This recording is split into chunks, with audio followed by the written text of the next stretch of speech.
Oke, ketemu lagi di Ide Ruby. Bulan Agustus akan bicara tentang kemerdekaan yang mengait-ngait atau terhubung-hubung dengan kemerdekaan. Tapi karena rasanya kemerdekaan, kebebasan itu juga terhubung dengan pendidikan. Kali ini saya ingin sharing tentang pendidikan yang justru membelenggu, tidak membebaskan. Jadi saya pernah membahas juga di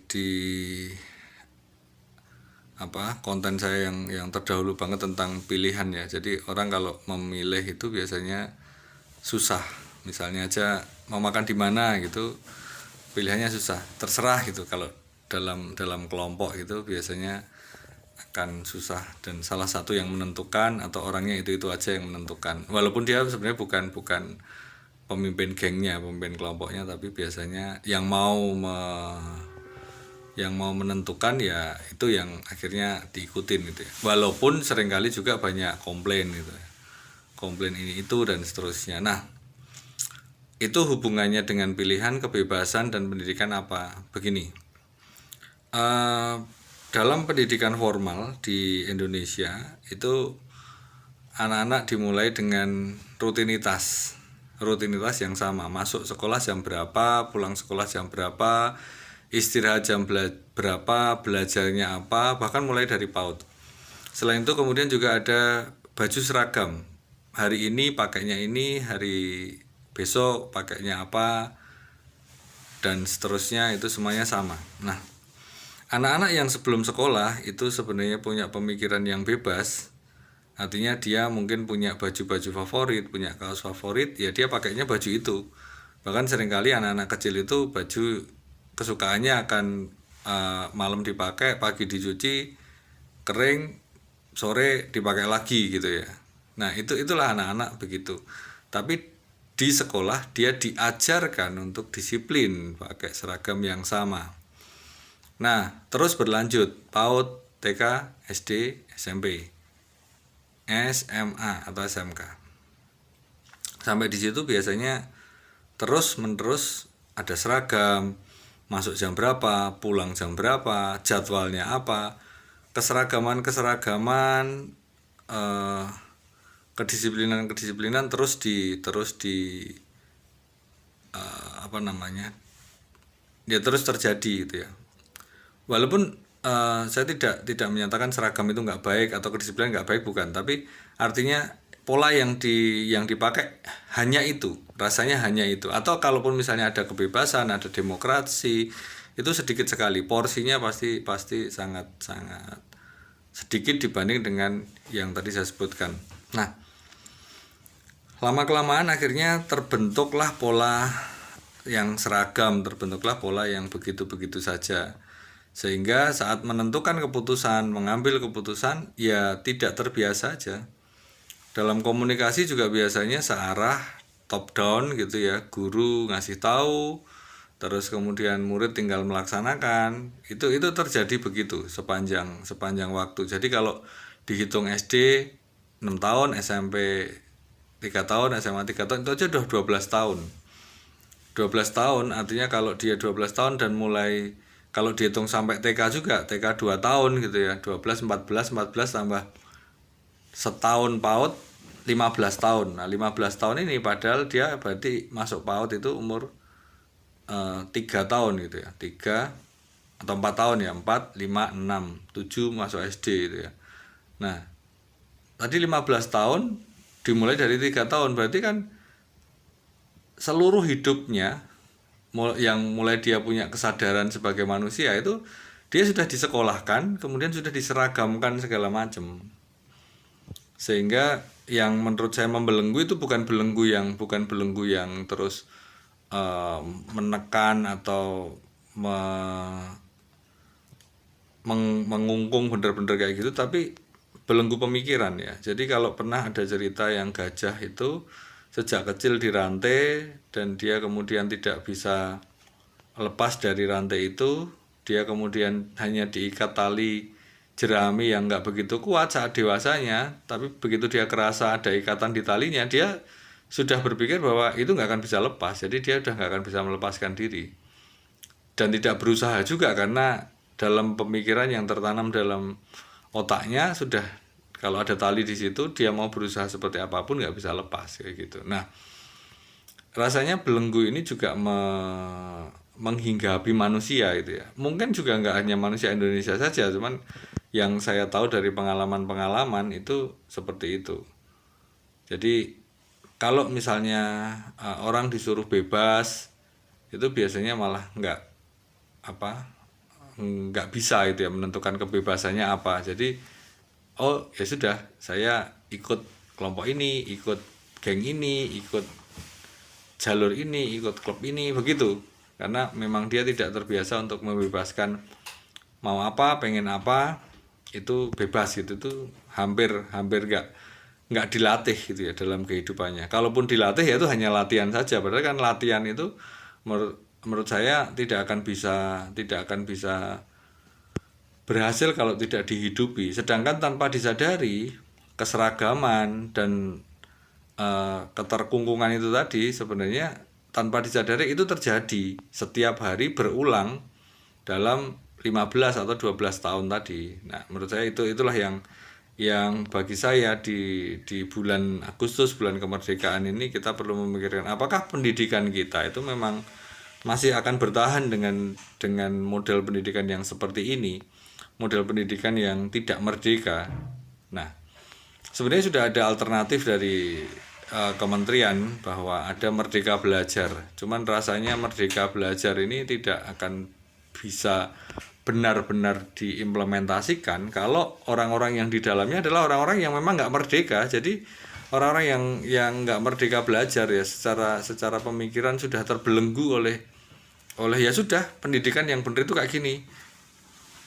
SMA terus kuliah terus kemudian ambil master, ambil doktor, melakukan penelitian, melakukan ini itu dan lain sebagainya, akhirnya jadi profesor kayak gitu ya. Ya itulah pendidikan begitu. Tapi menurut saya pendidikan yang paling baik, yang paling benar, yang paling bagus itu adalah pendidikan yang bisa diimplementasikan. Nah, kalau profesor sebenarnya nggak semua profesor sih ya, tapi ada saja kan profesor yang juga tidak berkontribusi untuk bangsa ini.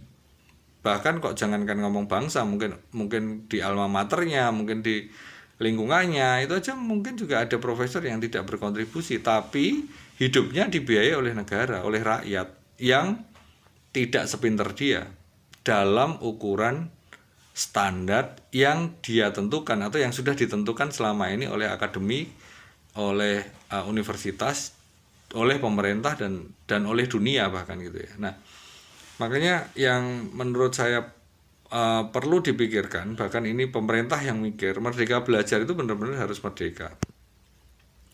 Kalau saya sih alternatifnya ya mungkin seragam itu mulai dari seragam dulu bagi saya sih mungkin itu biar tidak ada jenjang kesenjangan gitu ya antara kaya dan miskin dan lain sebagainya. Tapi menurut saya bukankah itu justru harus dilatihkan orang yang memang mampu tidak usah jor-joran pakai bajunya dalam saat sekolah, orang-orang yang nggak mampu juga pede aja dengan apa yang dia punya, apa yang dia pakai. Kalau saya sih pikirannya begitu. Tapi kalau misalnya mau diseragamkan ya oke, seragam tapi juga mungkin nggak tiap hari atau bagaimana itu yang harus dipikirkan mulai dari seragam. Terus kemudian pemilihan mata pelajaran dan lain sebagainya. Tentu saja ini akan sulit bagi guru-guru, apalagi akan lebih repot karena biasanya cuman begini gitu ya. Tapi kan guru itu kan harusnya apalagi di ungkapan Jawa itu digugu dan ditiru. Harusnya sih guru memang punya metodologi yang berbeda bahkan di tiap tahun ajaran gitu ya. Tapi apakah guru akan mampu? Ya menurut saya memang harus mampu. Guru itu sudah mulai banyak difasilitasi, ada sertifikasi dan lain sebagainya. Oh ya, saya juga miris kadang-kadang, bukan kadang-kadang lah, sering kali ya kalau melihat satu sekolah yang dibuat bangunannya keren gitu ya, membangun infrastruktur sekolah yang luar biasa. Saya berpikir bahwa apakah pendidikan itu tercermin dengan seperti itu? Karena kalau dihitung sekolah itu mengeluarkan berapa ratus juta mungkin ya untuk pembangunan infrastruktur, dan kemudian guru dapatnya apa? Coba kalau itu dimaksimalkan untuk pelatihan guru atau untuk kesejahteraan guru, pasti itu luar biasa sekali dampaknya bagi pendidikan, atau untuk menyekolahkan guru lah ya, atau untuk guru belajar difasilitasi untuk penelitian dan lain sebagainya. Mungkin itu akan lebih bermakna daripada membangun infrastruktur dalam hal ini.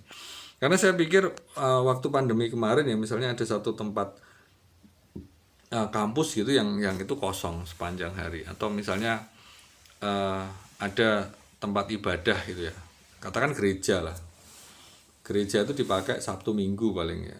Nah kalau Senin sampai Jumat dipakai untuk kuliah, berarti ada efisiensi sebenarnya untuk tempat, atau gantian gitu ya, gerejanya yang di kampus. Nah itu menurut saya memang perlu dipikirkan lagi bagaimana efisiensi tempat, ruangan. Jadi bukan fasilitas yang diunggul-unggulkan, tapi lebih pada pendidikan yang benar, kemerdekaan pendidikan yang benar ini tadi. Jadi mungkin pertemuan itu kan sebenarnya ada balai desa yang juga tidak setiap hari dipakai gitu ya aulanya. Mungkin juga bisa aula desa itu dipakai untuk sekolahan juga. Kalau pas sedang dipakai rapat, ya udah sekolahnya belajar di luar misalnya begitu. Nah ini kan pemikiran-pemikiran yang harus dibuka gitu ya. Bahkan mungkin rakyat masyarakat pun perlu memikirkan ini juga. Jadi kalau mulai dari situ, akhirnya mereka akan belajar itu nggak hanya Senin sampai Jumat atau sampai Sabtu, Minggu libur gitu ya, ada PR, ada ini, bukan kayak gitu. Tapi kalau misalnya balai desa mau dipakai, yuk di setting, dibersihkan gitu ya.